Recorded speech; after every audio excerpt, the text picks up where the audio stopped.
That light blue Toyota, often driven by the suspect, found tonight at a San Diego area restaurant, the scene where just hours ago a shootout took place to capture an elusive suspect.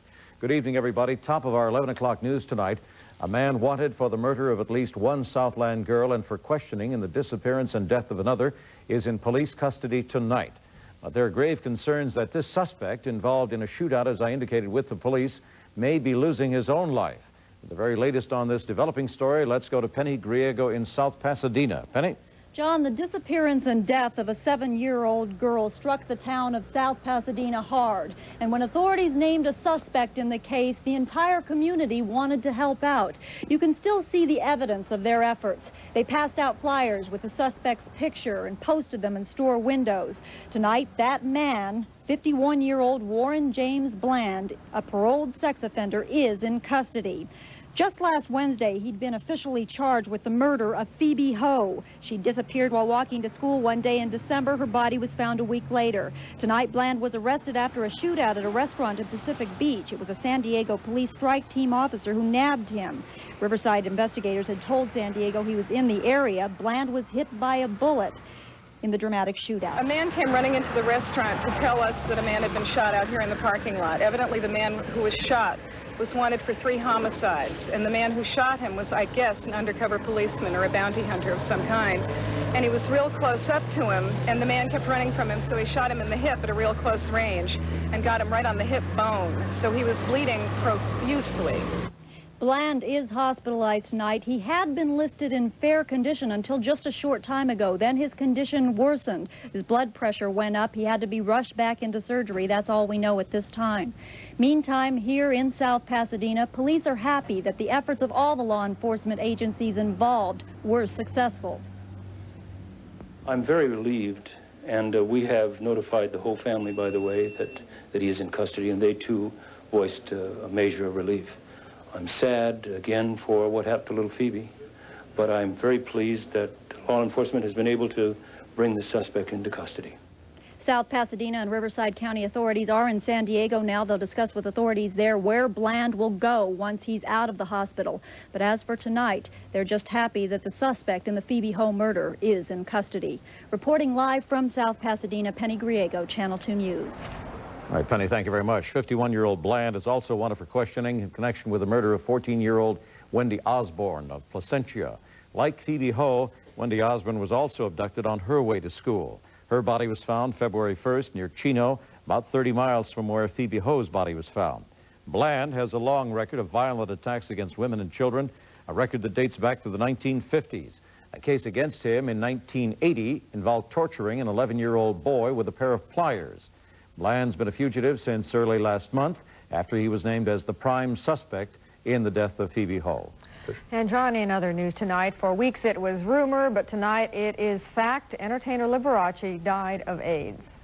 In layman's terms, Mr. Liberace died from an opportunistic disease caused by AIDS, acquired immune deficiency syndrome. The story will not likely be buried with the famed entertainer. When Liberace died last Wednesday, his physician listed the cause of death as heart failure brought on by brain disease. But Carrillo says that did not make sense, and tonight there are charges of a cover-up. It is my firm belief that somebody along the line wanted to pull a fast one on us. I don't believe there was any cover-up on the part of Eisenhower or its physicians. Carrillo says that he is not calling for criminal action at this point, but the case is being turned over to the county DA's office. Now, the doctor who signed Liberace's death certificate may also face disciplinary action from the Board of Medical Quality Assurance. But whether or not to put AIDS as the cause of death on death certificates is a matter of debate. Some doctors feel that AIDS is not always the direct cause, but rather leaves the body vulnerable to other diseases. I've talked to physicians who treat and sign death certificates for patients with AIDS, and it's worked both ways. One physician reports on every one of his death certificates that AIDS is the cause of death. Some physicians do not do so. You can well understand that the physician might want to protect the family, might want to protect some embarrassment in the family. Cleary also told Channel 2 tonight that all diagnosed cases of AIDS must be reported to the state health department, and those reports are supposed to be strictly confidential. Trish, on the national scene tonight, Robert McFarland, former national security advisor to the president, is in good condition, but under observation tonight after an apparent suicide attempt. The former official in the White House, a key figure in the Iran arms scandal, was hospitalized today after taking an overdose of Valium. The fire department who went there think between 20 and 30 pills. He was rushed to the hospital by ambulance. McFarland has been questioned in the past at length by congressional committees over his role in the scandal, and this morning, in fact, was to have testified before the Tower Commission. Trish? In the meantime, some hopeful news for 3 Americans and an Indian professor held hostage in Beirut. Their terrorist kidnappers have extended the deadline threat to kill them, quote, until further notice, unquote. One of the hostages, Alan Steen of Northern California, sent a letter today, again urging Israel to release 400 Arab prisoners in exchange for their lives. A tape of Steen was released by the kidnappers over the weekend.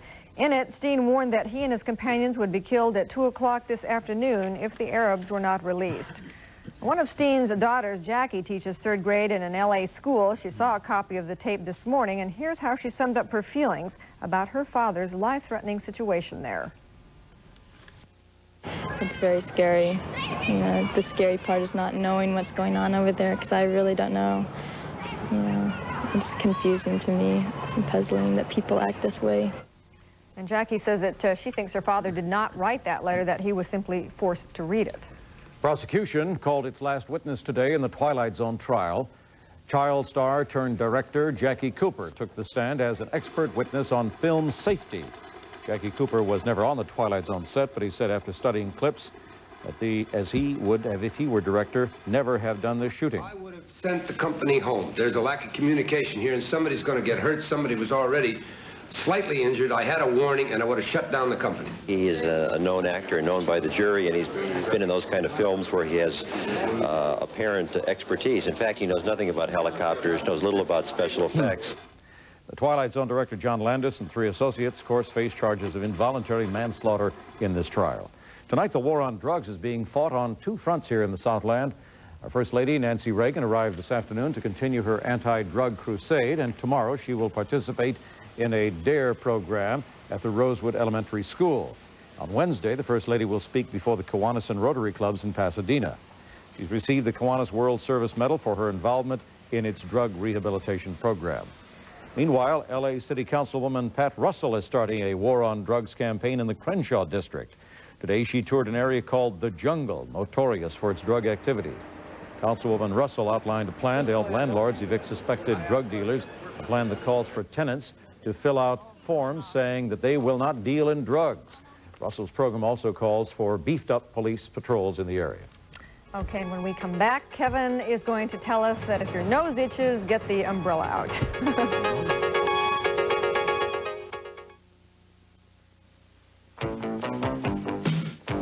Just when you need it most, Toyota introduces a roomy new kind of getaway car, the versatile new Toyota Corolla FX16. The all-new FX16 slips through traffic that snarls other cars. 16-valve quick, tires that stick, 4-wheel disc equipped.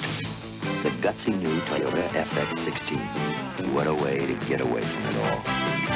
Who could ask for anything more? The pessimist sees the glass as half empty. The optimist sees the glass as half full. We, however, see it as a way to quench your thirst, boil an egg, or make something grow. Seeing the possibilities is capitalism at its best, and why you'll never look at a glass of water quite the same again. Shearson Lehman Brothers. Minds over money. I was 10 years old when I built my first model plane. I thought it was fantastic. Flew all of about 5 feet the first time out, but that was enough. I knew then I wanted to fly forever. It's a feeling, it gets into your blood. And after 20 years of flying with Delta, it's still there. Hey, I may never get you to feel the way I do about flying, but sure would like to try. Delta gets you there. We get you there with care. A group of investors say they would like to build a casino, a card club, in the Orange County community of Westminster. If approved by voters, and that's a requirement, the casino would go up on this site between the 22 and the 405 freeways. The city of Westminster stands to make money on this, $5 million a year in revenue from the card club, but Same officials worry that it won't be worth the crime and corruption they say are sure to come with the car club. A few puddles out there, and Kevin's going to tell us don't bet on a lot of sunshine. Yeah, I was going to say, a pretty good gamble that we're going to be picking up some of that moisture that we so desperately need. I think I'm going to call it the groundhog's revenge. You take a look at these pictures, and you can call it anything you'd like, especially if you live in Chicago or you've ever been there this morning. Are you ready for this? No. Does that look like something out of a movie? That's Lake Michigan going up there on Lakeshore Drive, which was only part of the 70-mile-an-hour winds that pelted that community. You are now looking at New York City. They picked up a half foot of the white stuff this morning. The commute was, needless to say, very difficult at best because it wasn't so cold. I think they were in the mid-30s as far as temperature, but you talk about the gusty winds of 40 to 45 mile an hour, so you're talking about sub-zero wind chill factors, and the ride to work is normally long. It's also Monday. You know what I mean? You just don't need one more thing, but there's an awful lot of winter still left in the east, and maybe the groundhog may have the last little snicker on us after all. 69 and 59, that was our high and low today in L.A. We have some drizzle right now. We're still at 59. Humidity is up at a very high 90%. Southeast winds at 9 miles an hour. I want to give you 2 satellite pictures on our late show this evening just to give you an idea that we are far from out of the woods on this rain pattern.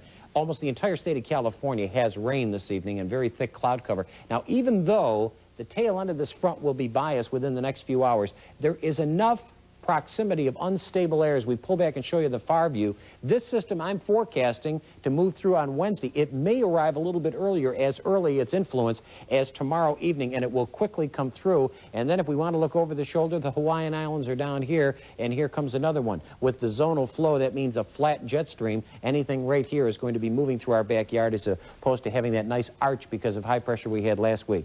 Here come your temperatures for tomorrow. Daytime highs will be in the generally mid and upper 60s. We're not going to hurt too much in the temperature department, but again, we will be having a good chance of rain, cloudy skies all day long. As far as the east, we saw the very wintry weather. They're going to start to clear out. Pleasant down in the southeast. Over our shoulder, this is the rain we've got tonight, and we're really not going to be out of the woods. Clouds tomorrow and a chance of rain in the afternoon. We're going to keep the precipitation on the board tonight, and it looks like a high tomorrow will be about 68. Good chance of rain on Wednesday. We may get a little bit of break possibly after that if that storm system starts to divert itself over the Southland. So obviously the next couple of days you better keep the umbrella on standby. We're going to need it, and easy on the gas during the commute because the freeway's still pretty greasy. Sure enough. All right, Kev, thank you very much. Next up, our special report, Infidelity and American Passion. We'll show you just how far some spouses will go. Well, there goes another one. Yep, soon all Ole's will be Builder's Emporium. You guys just gonna watch again? We'll be the biggest chain of home improvement centers in California. With all the best selections, services, and low prices. 100 Builder's Emporiums. From San Jose to San Diego. Hey, come on, guys. I need some help. Builder's Emporium. Soon we'll be one, second to none. Builder's Emporium. We got the message, Mr. Sigaloff. You can feel it. A fast start, quick response, and smooth performance. Running smooth and silent. Exxon, Exxon. Try Exxon Extra Premium. Its high-octane power formula with detergent additive XCL12 cleans fuel injectors, helps silence knocks, and keeps you running smooth. Running with the Tiger. Exxon.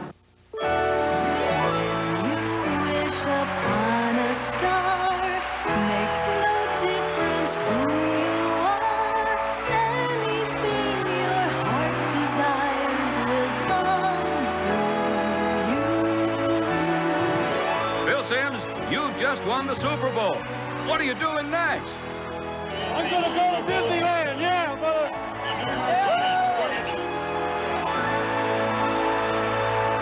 AT&T is in the art of doing business. So, Madame Dubois, did you receive our proposal for the American show? Yes.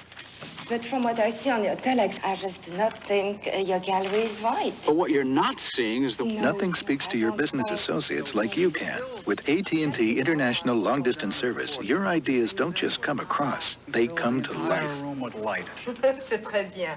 Now, if you can just sell the paintings as well as you sold me. AT&T, the right choice. Happy, faithful marriages are supposed to be the rule, but they are not. In fact, it is much more common for spouses to betray each other than the other way around. And that means, of course, a lot of emotional pain involved. And as the AIDS epidemic spreads, it means new dangers as well. There's also enough infidelity to provide a lively business for some people. Tonight, Warren Only begins a 5-part series called Infidelity, an American Passion, undercover with Milo Spiriglio of the Nick Harris Detective Agency. The client knows that in the past, this particular subject has gone out to swing bars and was picked up. Now, he wants us to prove whether or not she's staying home as she promised she would, or if she's really out trying to have an affair. This tawdry scene is not from an old B movie. These are real private detectives chasing a real wife whose husband has real suspicions. There is general agreement this happens in 50% of American marriages, in every age group, profession, economic class, and neighborhood. Most often it is the husband, but recently, more and more wives have been straying. Look out, she's going in now. But it's still an old story. King Arthur was an outraged husband. He discovered Guinevere and Lancelot, the queen and the king's best friend, in a very romantic setting.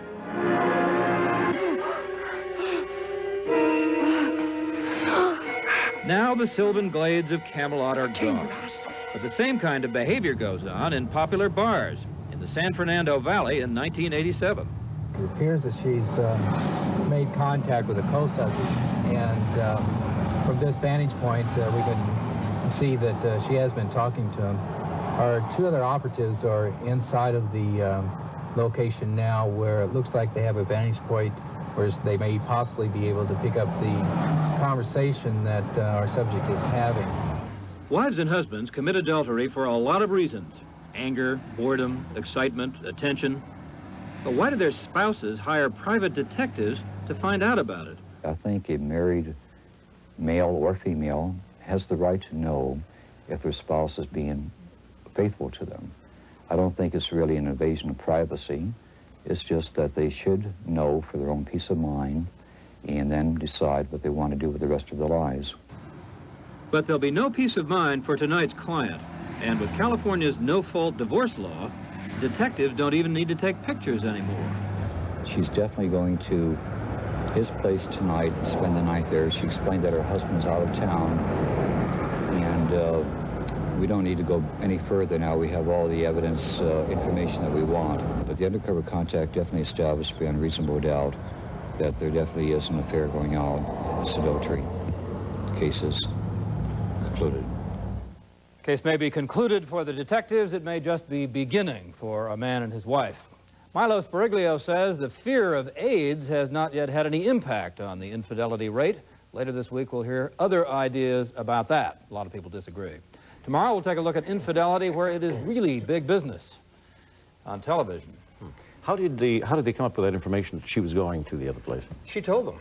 She volunteered? They said that she told them. Yeah, they went undercover, went into this bar, engaged her in conversation, and she said, "I'm going home with this guy," and they concluded from that she would do that. I see. All right, thank you very much, Warren. Okay.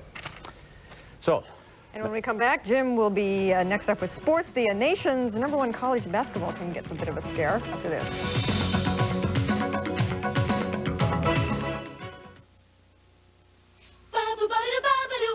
Hats off! California avocados, sell from California avocados, dice them. California avocados, no matter how you slice them, you're beaten light.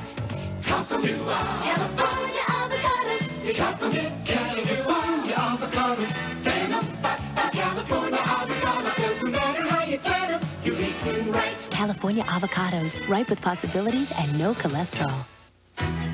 Now, you can get up to $1,200 cash back during the Great Olds Cash Back Option Sale. Get as much as $1,200 cash direct from Oldsmobile on a new Calais, Cutlass Sierra, Delta 88, or Cutlass Supreme. Add a popular option package, and you could save a total of as much as $1,675. The more you get, the more you save. Now, big savings and up to $1,200 cash back direct from Oldsmobile. All during the Great Olds Cash Back Option Sale. See your participating Olds dealer for details today. These men are identical twins, but there's one big difference between them: their jobs. That's why this man can buy life and health insurance at lower cost than his brother, who does more hazardous work. Basing premiums on risk makes it possible to give you the fairest life and health insurance rates possible. It's a principle that works for us all. The lower your risk, the lower your premium. Auburn, 1856. The river's running gold. At the Wells Fargo office of John Q. Jackson, the gold rush never let up. About 5 ounces, I reckon. Through it all, agents like Jackson set a standard for accuracy 5 ounces, 15 grains. that's lasted for over 130 years. Exactly how much have you got in here? 1,403 ounces. Exactly. Wells Fargo Bank, still coming through today. Start of a new week on the late side. Let's see what's happening in sports tonight. Here's Jim Hill. And just the beginning of a long line of celebrations for one young man named Dennis Conner. You see, 3 years ago when Conner lost the America's Cup, he felt like an outcast in the United States. But after regaining yachting's top honor, Conner and the crew were welcomed in the open arms at the White House today. The Stars and Stripes crew were honored in front of an audience in the East Wing of the White House, and President Reagan reminded everyone that Stars and Stripes win was a team effort. But no matter how sleek the yacht, it still all comes down to what the skipper and crew do with her on the open ocean. To the skipper, the navigator, tactician, mainsail trimmer, pitman, bowman, sewermen, grinders, and trimmers of Stars and Stripes, congratulations. And the festivities continue tomorrow. Conner and his crew will be honored in a ticker tape parade in New York City. Well, in college basketball action, for most of the season, Nevada-Las Vegas, the #1 team in the nation, has had few challenges. But tonight, the Running Rebels got all they could handle from the University of Pacific. At the start of the game, it looks like the Tigers are in over their heads as they take bad shots and make even worse passes. But the Rebels were doing what they do best, and that is run with the ball. And Gerald Patio's shooting touch helps the Rebels take the lead with long-range bombs. But Pacific isn't about to let that be water under the bridge. Brent Counts, son of former Laker Mel Counts, makes it count for the Tigers. He tosses in 11 of his 13 points in the opening half, keeping Pacific in the game. And it was a strange game for UNLV, as they were uncharacteristically sloppy but still led at halftime. Pacific played for broke in the second half and led several times as Christian Gray led the Tigers with 20 points. But the Rebels' pressing defense paid off late in the contest. Patio led the Rebels with 19 points as they cruised to their 21st win of the year. And holding on to the #1 ranking, UNLV wins 73-59 elsewhere. Number 10 Georgetown is a winner. 16th ranked Pitt upsets 11th seeded Syracuse, and David Robinson scores 33 to lead Navy past George Mason. Well, there was a tall tale to tell in boxing at the Spruce Goose as 7-foot Mike White, a former basketball player for the Brazilian national team, took on former LA Express inside linebacker Levi Billup. Well, White, who's 7 feet, 290 pounds, was, as you might expect, too much for Billup. White scored a 5th-round knockout to improve his heavyweight record to 17-6. Now, in a lightweight bout, California champion Joey Oliveira in the white trunks against Larry Villarreal in the blue. And it was toe-to-toe action for 10 rounds as both fighters pounded away at each other. The fight went the distance, and Villarreal was given a unanimous decision, making him the new California lightweight champion. Now, for those of you who had the pleasure of watching the NBA All-Star Game yesterday in Seattle, saw some of the greatest performers around. But you get those NBA stars out of their own element, and it's a completely different story. The Converse weapon, that's the shoe. That's magic do what he was born to do. That may be so, but that's not all. They let Isaiah play like he's 10 feet tall. For the kind of moves that never fail, the weapon's the choice of Kevin McHale. Whatever. The Converse weapon, that's the shoe. Let magic do what he was born to do. That may be so, they let it out. Damn. Marker. Marker. Marker. Marker. The Converse weapon, that's the shoe. Let's magic do what he was born to do. That may be so, but that's not all. They let Isaiah play like he's 10 feet tall. Mr. Director, we need a new script because we're getting awfully tired of doing that. Yes, fill in the blank, if you will. That's sports for tonight. John, Tricia. Good stuff, Jim. Thank you. Thanks very much, Jim. And when we come back here, we have a story of hope for you. This week on Channel 2 News. Don't lie to me. I can smell it. Okay, so I had a beer. Your teenager comes home drunk. What do? Hey, I was watching that. Bad. Give me that. Hey, cut it out. You Stop are. it. Just stop it. The kids are fighting all the time. How should you deal with it? The baby cries every night. How can you stop her? Before you blow your stack, watch Dan Miller's 5-part series, Are You a Good Parent? This week at 7 on Channel 2 News. Nothing could be finer than the taste of Aunt Jemima in the morning. Wake up, Susie. Aunt Jemima's taking care of breakfast, so go get your toaster. Nah, she's not making toast. She's making waffles. Hot, crispy, and tender. She took a lot of time blending and baking to make waffles so good you wouldn't believe they came out of a toaster. Nothing could be finer than the taste of Aunt Jemima in the morning. These days, there's no shortage of money. The question is, what to do with it? Well, the Wall Street Journal has some ideas.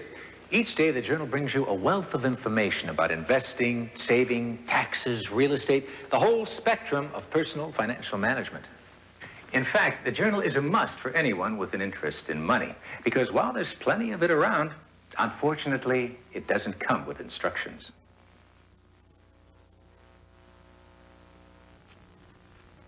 A few months back, we told you the story of talent, unrealized and unrecognized.